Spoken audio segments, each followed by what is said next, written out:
जय श्री श्याम दोस्तों, आप सभी का स्वागत है अपने चैनल इंडियन कुड़ी टी में।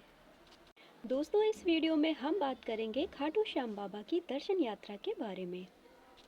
जैसे कि मंदिर तक कैसे पहुँचे, दर्शन कैसे करें, खाटू श्याम मंदिर की क्या मान्यता है, ये क्यों प्रसिद्ध है, महाभारत से इसका क्या संबंध है, दर्शन के दौरान कहाँ रुके, कितना खर्चा आएगा, यहाँ खाने पीने की क्या व्यवस्था है, आदि सारी जानकारियाँ आपको देने की कोशिश करूँगी। दोस्तों, इसके लिए वीडियो के एंड तक बने रहिएगा। और हाँ दोस्तों, अगर आपने अभी तक चैनल को सब्सक्राइब नहीं किया है तो प्लीज़ सब्सक्राइब कर लीजिए, लाइक एंड शेयर करना मत भूलिएगा। तो चलो स्टार्ट करते हैं वीडियो। दोस्तों, सबसे पहले बात कर लेते हैं कि इस कलयुग में खाटू श्याम बाबा की इतनी चर्चा क्यों है। तो वो कहते हैं ना कि जैसे कलयुग में पाप बढ़ता जाएगा, नारायण अपने भक्तों को किसी न किसी रूप में उद्धार करते रहेंगे। ठीक वैसे ही जैसे नारायण ने महाभारत में पांडवों का किया था। जी हाँ दोस्तों, इस मंदिर का इतिहास हिंदू धर्म के सबसे बड़े प्राचीन ग्रंथ महाभारत से जुड़ा है। यानी खाटू श्याम का संबंध कलयुग से भी पहले द्वापर युग से माना जाता है। दोस्तों, मान्यता अनुसार खाटू श्याम को पहले बर्बरिक नाम से जाना जाता था, क्योंकि वो पांडवों में भीम के पुत्र घटोत्कच के पुत्र रहे हैं। ये बचपन से ही वीर योद्धा रहे हैं और इन्हें 3 अमोघ बाण चलाने का वरदान मिला हुआ था, जिससे वो तीनों लोगों को भी जीत सकते। तभी इन्हें 3 बाणधारी भी कहा जाता है। दोस्तों, बर्बरिक महाभारत के युद्ध में शामिल होना चाहते थे। जाने से पहले उनकी माँ ने उनसे 2 वचन मांगे, जो कि पहला वचन था, आप हारे का सहारा बनोगे। दूसरा, आपसे रास्ते में कोई भी कुछ मांगेगा तो आप उसे दान दे दोगे। अपनी माँ को वचन देकर बर्बरिक महाभारत युद्ध में शामिल होने जाने लगे। ये बात जब श्री कृष्ण जी को पता चली तो वो नहीं चाहते थे कि बर्बरिक इस युद्ध में आए, क्योंकि वो आए तो एक बार में ही सारा युद्ध खत्म करके कौरवों को जिता देंगे। ये सोचकर श्री कृष्ण स्वयं ब्राह्मण का रूप धारण कर बर्बरिक के सामने आते हैं और उनसे उनका सिर दान में मांगते हैं। माता का दूसरा वचन याद करके बर्बरिक अपना सिर दान में दे देते हैं। दोस्तों, तभी श्री कृष्ण जी प्रसन्न होकर बर्बरिक की आखिरी इच्छा पूरी करने का वरदान देते हैं। बर्बरिक की आखिरी इच्छा कि मैं महाभारत का युद्ध अपनी आंखों से देखूं। जिसके पश्चात श्री कृष्ण जी उनका सिर एक ऊंचे पहाड़ पर जाकर रख देते हैं, जहां से बर्बरिक महाभारत का पूरा युद्ध खत्म होते देखते हैं। दोस्तों, यहीं पर पांडवों को लगने लगता है कि ये युद्ध वे अपनी वजह से जीते हैं और उनमें अहंकार आ जाता है। तभी श्री कृष्ण जी कहते हैं कि बर्बरिक से पूछा जाए और परिणाम स्वरूप बर्बरिक बताते हैं कि आप ये युद्ध श्री कृष्ण जी की वजह से जीते हैं। इसी बात से प्रसन्न होकर श्री कृष्ण उन्हें एक वरदान देते हैं कि आने वाले कलयुग में आपको मेरे नाम से पूजा जाएगा। दोस्तों, इसीलिए इन्हें श्री खाटू वाले श्याम बाबा कहा जाता है। दोस्तों, अब बात कर लेते हैं कि अगर आप यहाँ आना चाहते हैं तो कैसे आएँ। दोस्तों, अगर फ्लाइट के माध्यम से आना चाहते हैं तो सबसे पहले अपने स्थान के एयरपोर्ट से सीधा जयपुर अंतर्राष्ट्रीय हवाई अड्डा आएँ। यहाँ से आप टैक्सी कार के माध्यम से मंदिर आ सकते हैं, जो कि लगभग 94 किलोमीटर होगा। दोस्तों, दूसरा माध्यम है ट्रेन। जी हाँ दोस्तों, अगर आप ट्रेन के माध्यम से आना चाहते हैं तो सबसे पहले जयपुर रेलवे स्टेशन आइए। यहाँ से आप सीकर के लिए कोई भी बस या टैक्सी पकड़ सकते हैं। और दूसरा है रिंगस रेलवे स्टेशन, वहाँ से मंदिर 19 किलोमीटर है। दोस्तों, तीसरा माध्यम है बस। जी हाँ दोस्तों, अगर आप बाई बस जाना चाहते हैं तो जयपुर रेलवे स्टेशन से करीब 1 किलोमीटर की दूरी पर ही सिंधी कैंप बस स्टैंड है दोस्तों, जहाँ से आपको सीकर तक प्राइवेट या रोडवेज बसें मिल जाएंगी।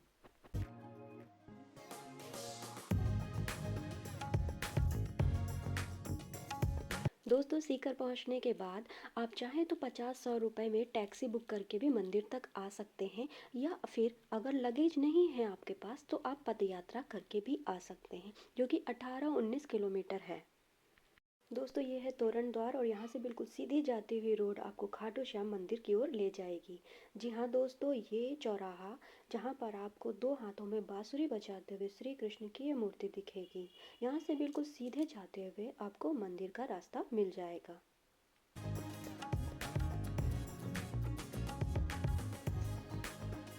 दोस्तों, खाटू श्याम पहुंचकर सबसे पहले यहाँ ठहरने की व्यवस्था देखनी पड़ती है।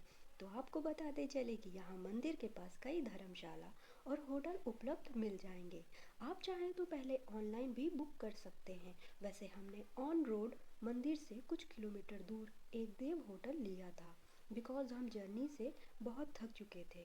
और हाँ, एक ख़ास बात दोस्तों, जैसे कि आप किसी विशेष दिन एकादशी या किसी फेस्टिवल टाइम में आ रहे हैं तो ध्यान रखना, यहाँ ठहरने की व्यवस्था थोड़ी हाई हो जाती है, यानी होटल के रेट थोड़े बढ़ जाते हैं। 500 वाला होटल आपको 1000 में मिलने लगता है। मंदिर में आम दिनों की अपेक्षा एकादशी वगैरह में भीड़ थोड़ी ज़्यादा हो जाती है। वैसे दोस्तों, ये होटल अपने प्राइस के अकॉर्डिंग काफ़ी अच्छा निकला, काफ़ी लग्जरियस निकला। यहाँ की सर्विस वाकई काफ़ी अच्छी थी। तो चलिए यहाँ के मैनेजर से बात करते हैं। भैया आपके होटल का क्या नाम है? देव होटल। आपका नाम? विकास चौधरी। विकास चौधरी। क्या रेंट है इसका? इसका 1500 रुपये। 1500 रुपये। AC non AC? Non AC, अभी तो एसी की जरूरत ही नहीं ना। नहीं, रेंट बता दीजिए आप हमको खाली। हाँ, 1500 रुपये। 1500 रुपये। नॉन एसी एसी दोनों का एक ही चार्ज है? नहीं, एसी का अच्छा है। एसी का कितना है? एसी का 2000। 2000। वो गर्मियों के टाइम में ना। Thank you. तो दोस्तों, अगर आप मंदिर के पास कोई होटल नहीं लेना चाहते हैं और थोड़े दूर डिस्टेंस पे लेना चाहते हैं तो इस होटल में आकर के आप यहाँ की सर्विस ले सकते हैं। दोस्तों, अगर आप बात करें यहाँ के खाने पीने की तो हमने तो ज़्यादातर मैगी से ही काम चलाया। जी हाँ दोस्तों, लेकिन आप पेट भरकर यहाँ खाना खा सकते हैं, वो भी शाकाहारी भोजन। दोस्तों, यहाँ पर शाकाहारी थाली का प्राइस आपको 100 से 150 रुपये में मिल जाएगा। दोस्तों, रहने और खाने की व्यवस्था के बाद यात्रा की थकान को थोड़ा कम करते हुए हम करीब सुबह के 11 बजे पहुँचते हैं मंदिर की ओर। यानी अगर आप बात कर लें मंदिर में जाते हुए दर्शन के लिए हम प्रसाद के रूप में क्या चढ़ाएं, तो आपको बताते चलें दोस्तों, मंदिर में प्रसाद चढ़ाने की अनुमति नहीं है, बल्कि दूर से ही भोग दिखाया जाता है खाटू बाबा को, जिसमें कई तरह का प्रसाद होता है। साथ ही दूर से ही आप दोस्तों खाटू श्याम बाबा को गुलाब का फूल, मोर पंख, इत्र की शीशी आदि भी भेंट चढ़ा सकते हैं, जो कि खाटू श्याम बाबा को बहुत प्रिय है। प्रसाद आपके सामने है। नहीं, चढ़ता कैसे है यहाँ पे? आपकी 100 वो चढ़ाओ। अच्छा, एक हमें मोर पंख दे दीजिएगा। कैसे दे रहे हैं? इसका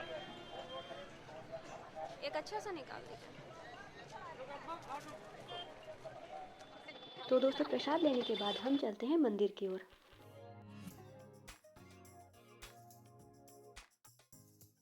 तो दोस्तों, मंदिर से कुछ ही दूरी पर पड़ता है श्याम कुंड। जी हाँ दोस्तों, मंदिर जाने से पहले भक्त श्याम कुंड में दर्शन करते हैं। तो चलिए अंदर चलकर देखते हैं श्याम कुंड कैसा बना हुआ है।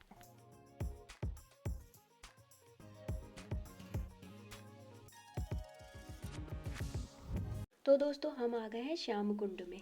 जी हाँ दोस्तों, जैसा कि बताया जाता है इस कुंड में ही श्याम बाबा का शीश प्रकट हुआ था और इस कुंड का जल कभी भी खत्म नहीं होता है। दोस्तों, बताते हैं यहाँ का जल बहुत ही अद्भुत चमत्कारी है, जिससे कि संतान सुख की प्राप्ति होती है। जो भी आसपास की नेगेटिविटी है वो खत्म हो जाती है, पापों से छुटकारा मिलता है, रोगों का नाश होता है। साथ ही दोस्तों, जैसा कि आप देख रहे हैं यहाँ पर भक्त कुछ ईंटों से कुछ बना रहे हैं। जब हमने पता करने की कोशिश करी तो बताया जाता है जिनकी भी घर बनाने की मन्नत होती है वो ईंटों से यहाँ पर घर बनाते हैं और अपनी मन्नत मांगते हैं खाटू श्याम बाबा से। तो श्याम कुंड के दर्शन करने के बाद अब हम निकलते हैं खाटू श्याम मंदिर की ओर। दोस्तों, चूंकि आपको बताया ही था एकादशी टाइम भीड़ कुछ ज़्यादा ही रहती है, तो भक्त बाबा के जयकारे लगाते हुए अंदर प्रवेश करते हैं। यहाँ खाटू श्याम बाबा के दर्शन उनके सिर के रूप में दिखाई देंगे।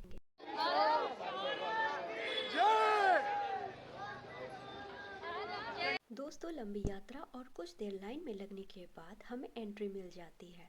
2 सेकंड के दर्शन मात्र से ही हम धन्य हो जाते हैं। बाबा खाटू श्याम की एक छवि उनकी 2 सेकंड में मन में भर जाती है। दोस्तों, शब्दों में बयां करना आसान नहीं है बाबा श्री खाटू श्याम की ऊर्जा, उनका चमकता तेज और उनका आशीर्वाद पाकर कैसी अनुभूति होती है। बस मन शांत सा हो जाता है। भक्त 2 सेकंड के दर्शन करते हुए आगे बढ़ते जाते हैं और जयकारे लगाते हुए बोलते हैं, हारे के सहारे की जय, खाटू श्याम बाबा की जय। दोस्तों, अगर आपको भी ये वीडियो पसंद आया तो कमेंट्स में खाटू श्याम बाबा की जय लिखना मत भूलिएगा। दोस्तों, ये वीडियो यहीं तक। बने रहिए अपने इंडियन कुड़ी टी के साथ अगले वीडियो के लिए। Thank you so much. और हाँ दोस्तों, अपना प्यार और सपोर्ट यूं ही मेरे ऊपर बनाए रखिएगा। जय श्री श्याम।